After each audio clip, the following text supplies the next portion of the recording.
como tem sido, então, o modus operandi desses bloqueios na internet brasileira.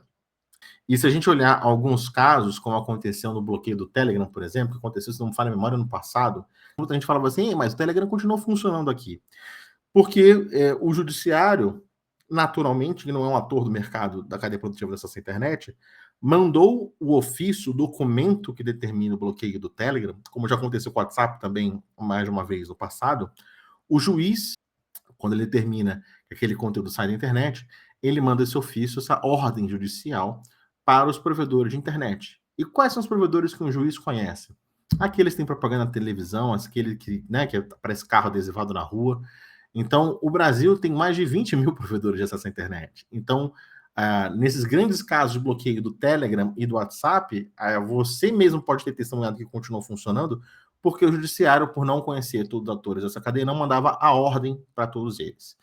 E pelo menos, não sou operador do direito, mas até onde eu sei, você não deveria ser proativo em relação a uma ordem, né? Se eu não receber uma ordem judicial, eu não deveria fazê-la, né? Não vou nem entrar na via jurídica, talvez eticamente a gente não deveria ser proativo, né? Então, quem não recebeu está mais do que interessado em não executar, né? Porque os clientes reclamam. Todos esses grandes serviços populares, quando tem qualquer turbulência, o Facebook, por exemplo, o Instagram, por exemplo, já tiveram pelo menos 2 apagões mundiais.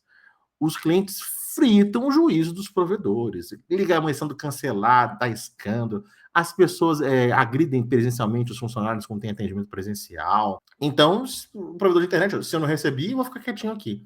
Né? Geralmente era esse o modo operandi.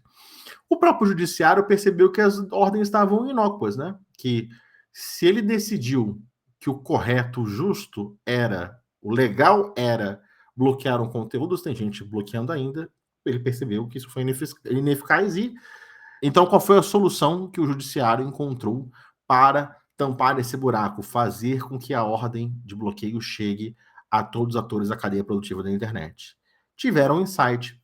E se em vez da gente mandar os ofícios, nós o judiciário, poder judiciário, diretamente para os provedores de internet, por que não pedir para a Anatel, que conhece todo mundo da festa, conhece todo mundo do rolê, ela mandar para todo mundo? Aqui que diz o juiz, determino que a Anatel comunique aos provedores de acesso à internet brasileiros que bloqueie, aí vem o resto do documento. Então, deixa eu abrir aqui para vocês o site da Anatel. E eu já vi que essa live vai ser longa pra cacete. Eu precisava ser mais ágil. Então tá aqui o site da Anatel, depois eu passo links para todos vocês, para quem quiser acessar. Eu quero que vocês olhem, não sei se a resolução vai dar para vocês verem, essa coluna verde que está aqui. Aqui são todas as empresas que a Anatel tem cadastrada, e à direita tem banda larga fixa, 11.647 empresas diferentes cadastradas na Bratel. Bratel não, perdão, na Anatel, olha o ato falho aí. Para poder prestar o serviço banda larga, e muito acertadamente a agência começou um papel de desburocratização, de desregulação, e permitiu que empresas com menores do que 5 mil assinantes pudessem montar provedores de internet sem ter uma autorização prévia, que é a categoria de baixo. Banda larga fixa dispensado de outorga, 9 mil. Então, 11 mil com 9 mil já estão aí, mais de 20 mil empresas aí atuando no Brasil no ramo. A Anatel, com essa galera toda, ela manda esses comunicados para essa galera toda, exigindo o bloqueio. Beleza. E aí a Anatel recebe do judiciário esse documento e manda para todos os provedores.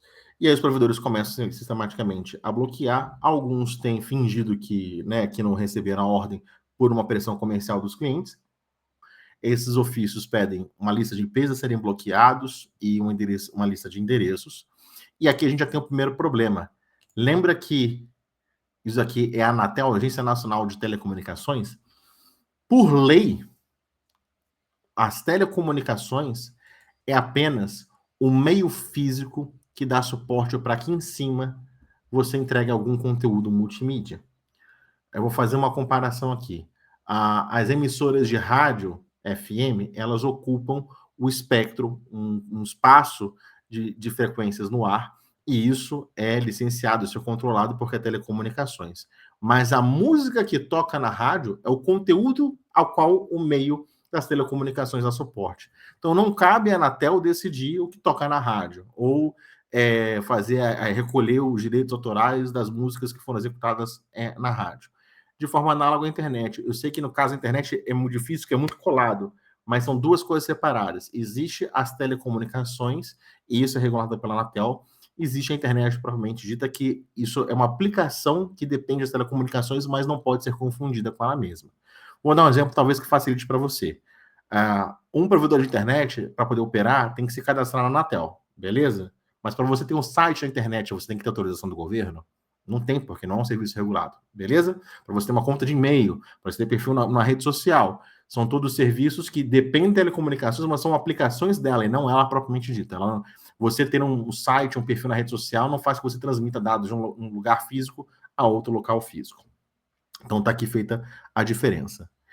E lembra que eu falei para vocês que é uma lista de IPs, uma lista de endereços? Quem converte os endereços em IPs é um serviço chamado DNS. Como o meu público é muito técnico, eu não vou nem explicar o que um DNS faz. Se vocês quiserem nos comentários, peça aí para que eu dê mais explicações. Mas existem DNS populares que não estão vinculados a empresas de telecomunicações. O 8.8.8, 1.1.1, OpenDNS, Google DNS, Quad9. Então, esses DNS externos gratuitos que deixam a internet mais lenta e não mais rápida. Tem vídeo aqui no meu canal que fala sobre isso. É uma crendice popular que esses serviços aceleram a conexão com a internet, mas eles não são destinatários dessas ordens de bloqueio, porque as empresas que o mantêm, por exemplo, o Google e a Cloudflare, não são empresas de telecomunicações do Brasil, não são uma daquelas mais de 20 mil cadastradas no sistema que eu mostrei para vocês. Qual que é a consequência disso? A galera que consome conteúdo pirata, ou conteúdo de pedofilia, ou conteúdo ilegal que seja, percebe que se trocar o DNS do provedor pelo DNS gratuito externo, ela volta a acessar aquele conteúdo que foi bloqueado. E a outra consequência disso, que aí me incomoda muito, é aumentar o número do uso do DNS externo, que isso prejudica a performance da internet. E aí eu tenho uma palestra muito famosa em que eu explico isso para as pessoas. Então, ou seja, isso cria uma demanda para uma piora da performance da internet como um todo, em busca de acessar conteúdo que foi previamente proibido. Então, temos já uma primeira consequência, e aí um furo nesse esquema. E aí, a outra parte é o uso de VPNs. Eu queria que vocês não ficassem vislumbrados com o uso de VPNs, porque como temos aqui histórico, aqui eu trago para vocês o artigo da revista Exame, burlar bloqueio do Telegram com VPN pode render multa de 100 mil. Nessa sexta-feira, Alexandre de Moraes mandou as plataformas digitais e provedores de internet adotarem mecanismos para suspender a utilização do aplicativo. Então, no último grande bloqueio que tivemos, que veio do STF, havia uma multa específica para quem usasse VPN. A multa, aqui, o trecho aqui que a revista Exame, a revista Exame, olha eu entregando a idade, né, que o site Exame colocou para a gente. Abre aspas a decisão judicial.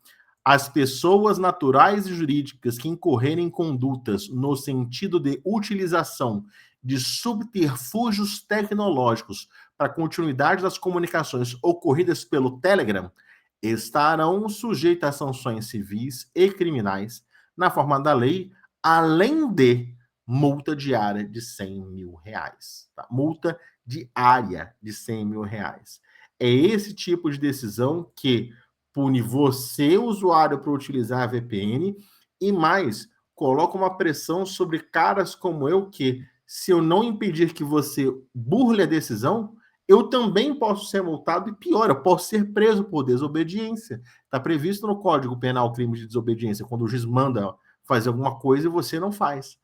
Então, é esse tipo de ingredientes que, se somados, pode propelir o mercado dos atores da cadeia produtiva da internet a começarem a caçar as VPNs e utilizarem de todos os meios técnicos ao alcance deles para começar a bloquear VPN,